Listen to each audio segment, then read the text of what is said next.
Good day, ladies and gentlemen. My name is Todd Stanley, and I am the man who takes people out into the field and has them live interact with or eyewitness Sasquatch. Thank you very much for tuning in today. Today's my Sasquatch Sunday video. I've got a very intriguing still to look at. It's from a game cam, allegedly. So we're going to have a look into that. We're going to do some detailed investigation that will substantiate or not this particular piece of footage. So, and I love this investigation. It's been a lot of fun to go on this.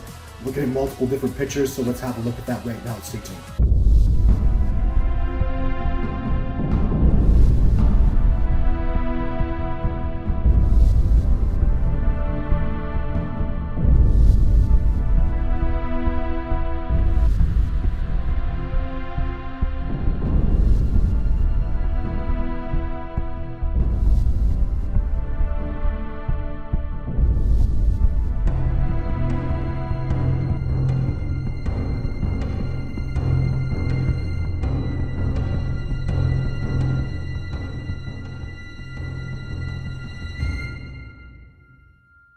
So we're going to go through two stills online.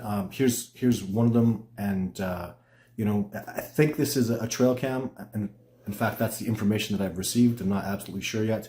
And then here's another one. I don't know what this is from, but quite clearly I think this one is very likely not real. But it's actually imperative to this analysis I'm doing today to look at stuff that's real and not real, to make that general comparison. And then at the end of the day, even help substantiate and move forward in this discovery process, which is so very, very important. But before I get into that, I want to talk about the most important thing, period, when it comes to when people present evidence like this. And this is what Dr. John Bitternagel told me, is it's the backstory that's imperative. Imagine you have an eyewitness who comes forward who has some kind of evidence. But that person refuses to become public, that person refuses to be interviewed, that person refuses to come and take a stand on that evidence they're presenting, whether it's a photograph or their eyewitness testimony. So there's a couple things I can deduce from that. First of all, so again, we're presented with this evidence, we don't know where it comes from. Well, that's deceptive.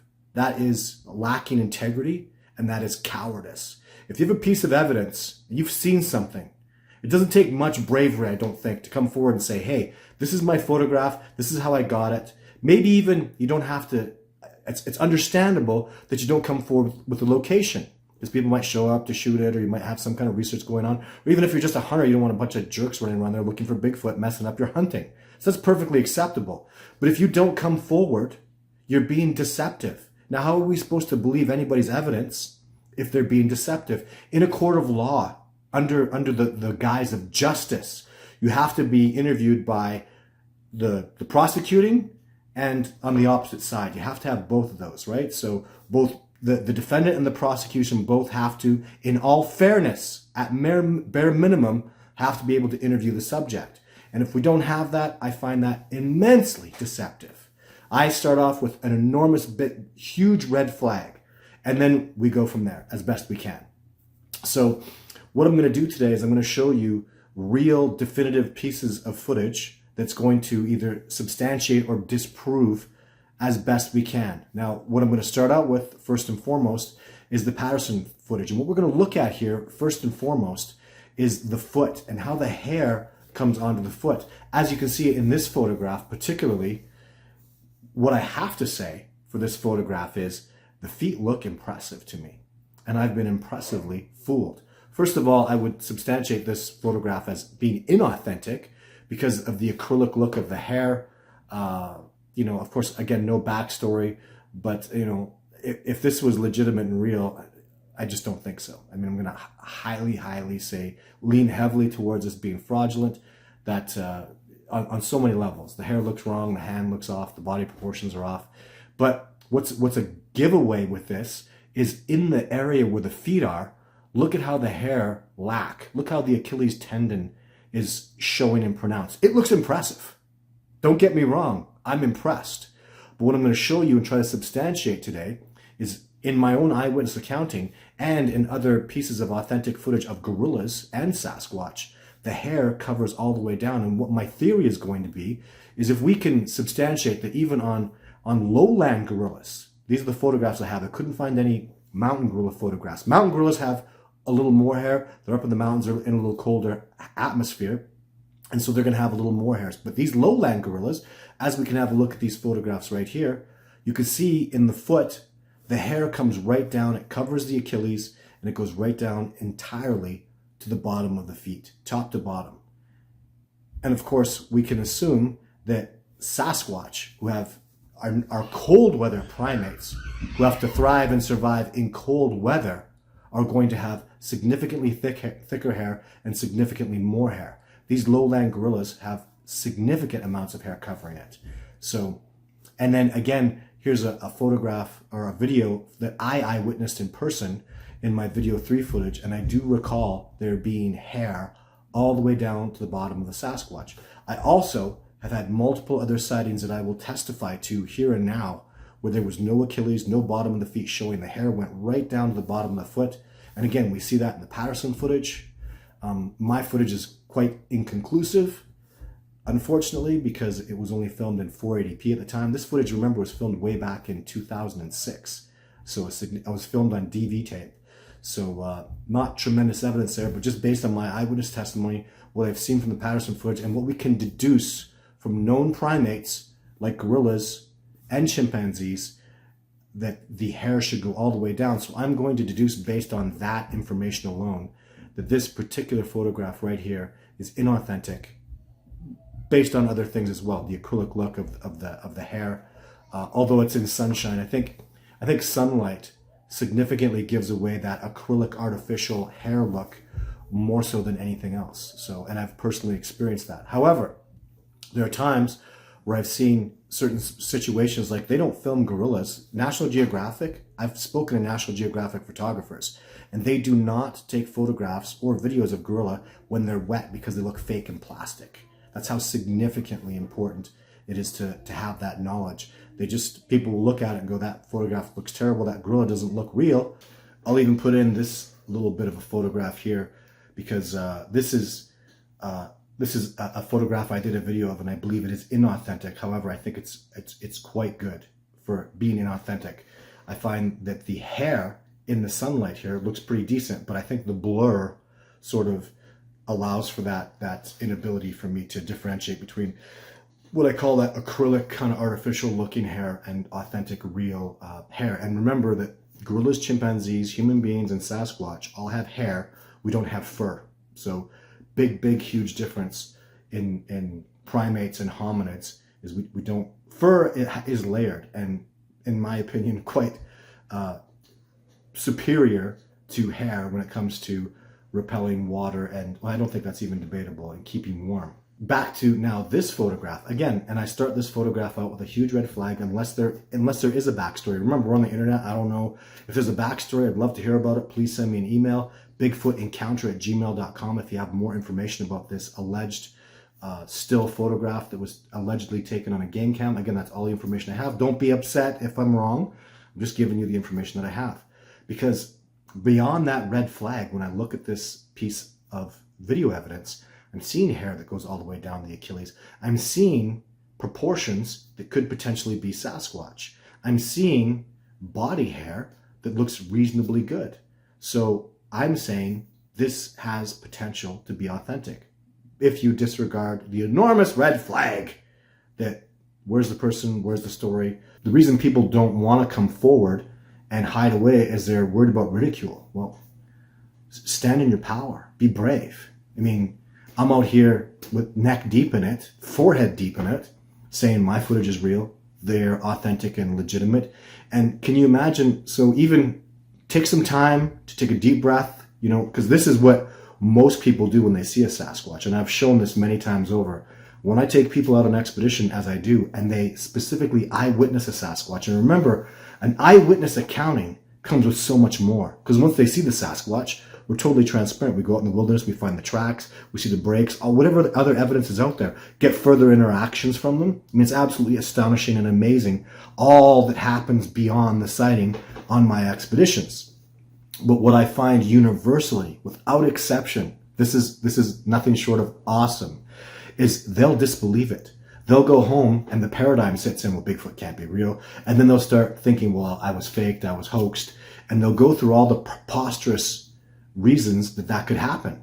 And I find in general, even, and people will be like, oh, he hoaxed you, oh, I faked you.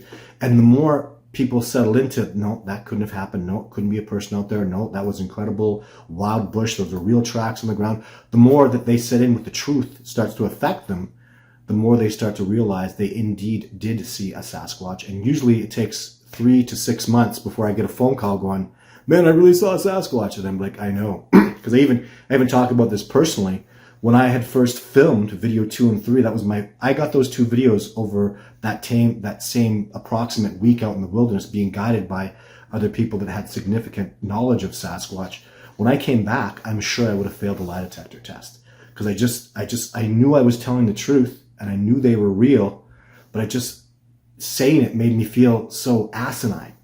Bigfoot's real? I'm saying Bigfoot's real? I went out there knowing I could disprove them, knowing that there's no chance a giant hominid could be alive and thriving out there. And I was completely wrong, and the paradigm was completely wrong. And it takes time for that truth to settle in. And now when I take lie detector tests, which I pass them with flying colors, right? So a lot to be learned from this discovery process. I'm actually enjoying these people that are doing, hoaxing these videos, because it's pushing me to go to another level of understanding and being able to say, I don't see an Achilles. I don't see authenticity for multiple reasons in this particular piece of footage. And we're in big trouble, all of us in the Bigfoot Sasquatch community, because AI is coming. And I am vividly aware, my God, I've seen some photographs of Sasquatch that are nothing short of impressive. In the next 3 years, I have expeditioners telling me, and I'm having a tendency to agree with them, I don't know what good footage is going to be in the not so distant future, because AI is going to have spectacular footage of Sasquatch. It's completely fake. So where are we going to go from there? And the answer is, I just keep taking people out, showing them Sasquatch. That's what I do. I take people out and I show them Sasquatch. I have done it dozens of times. I've done it on TV. I did it in my movie. I did it with Survivor Man. I'm never going to stop. So as AI comes in the picture, all we have left is boots on the ground, people like me that go out and interact and eyewitness Sasquatch and keep that level going. So a little bit frustrating. We're coming into some hard times, because we're definitely, I think I'm gonna make a prediction right now. I think the odds of us getting hoaxed by AI in the next 2 years are extremely probable.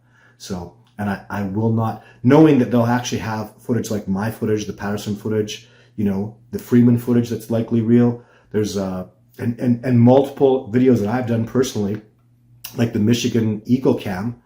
I believe that's real, and the whole backstory. I believe that's actual footage based on my experience and my knowledge and understanding of the species. I'm very convinced that footage is authentic and real.